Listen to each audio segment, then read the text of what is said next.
Dear friends, എന്റെ പ്രിയപ്പെട്ട ശശി മാഷിനെ കുറിച്ചിട്ടുള്ളതാണ് ഈ വീഡിയോ. ഡോക്ടർ ശശിധരൻ കലതിങ്കൽ അധ്യാപകനാണ്, എഴുത്തുകാരനാണ്, പ്രഭാഷകനാണ്. നാടക ഗവേഷണത്തിൽ മാഷ് PhD നേടിയിട്ടുണ്ട്. മാഷും ഞാനും തൃശൂർ രംഗചേതന 15ാം ബാച്ചിലെ ക്ലാസ്മേറ്റ്സ് ആണ്. മാഷ് ഞങ്ങളുടെ ഗ്രൂപ്പിന്റെ ലീഡറായിരുന്നു. വിശ്വകവി രവീന്ദ്രനാഥ് ടാഗോറിന്റെ ഗീതാഞ്ജലി എന്ന കൃതിയിലെ കുറച്ച് വരികളാണ് മാഷ് ഇവിടെ ആരംഭിക്കുന്നത്.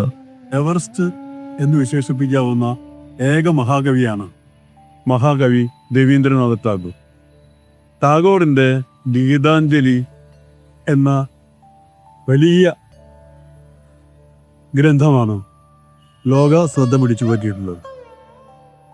അതിൽ 2 ഗീതകങ്ങളാണ് ഞാൻ ചൊല്ലാനായിട്ട് ശ്രമിക്കുന്നത്.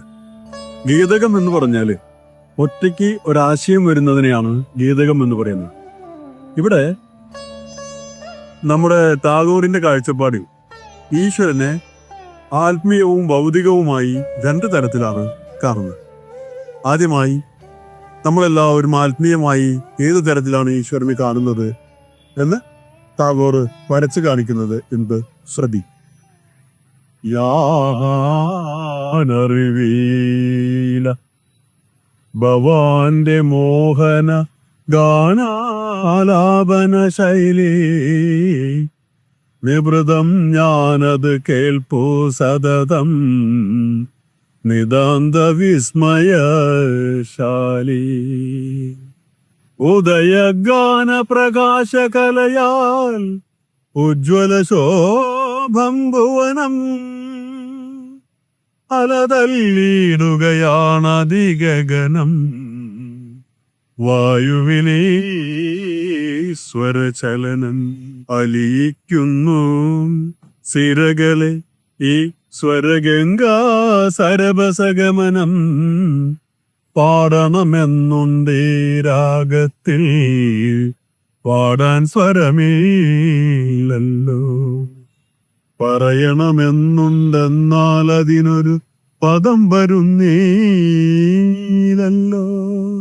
പ്രാണനുറക്കെ കേണിടുന്നു പ്രഭോ പരാജിത നിലയിൽ നിബദ്ധനിഹ ഞാൻ നിൻഗാനത്തിൻ നിരന്തമാകിയ വലയിൽ.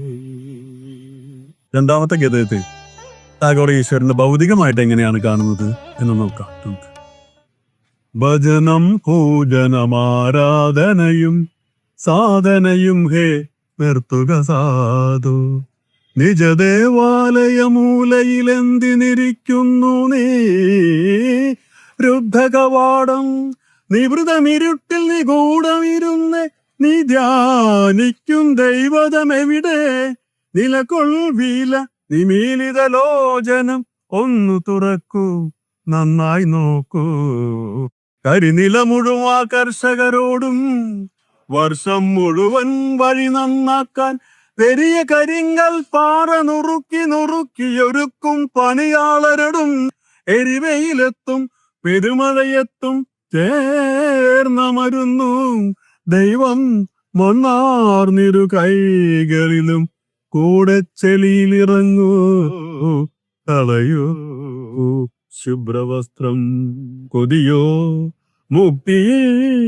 മുക്തിയിരിക്കുവതെവിടെ നിനക്കങ്ങതു കിട്ടും സംസ്മൃതിയൊരു സാക്ഷാൽ പ്രഭുവും സർഗത്തുടലാൽ കെട്ടുപിണഞ്ഞു കിടപ്പൂ മതി നിൻ ധ്യാനം മാറ്റു പൂജാപാത്രം വസ്ത്രം കേറി മുഷിഞ്ഞതു മതി നീ അദ്ദേഹത്തോടു കർമ്മവ്രതിയായി ചേരുവേർപ്പൊഴുകട്ടെ.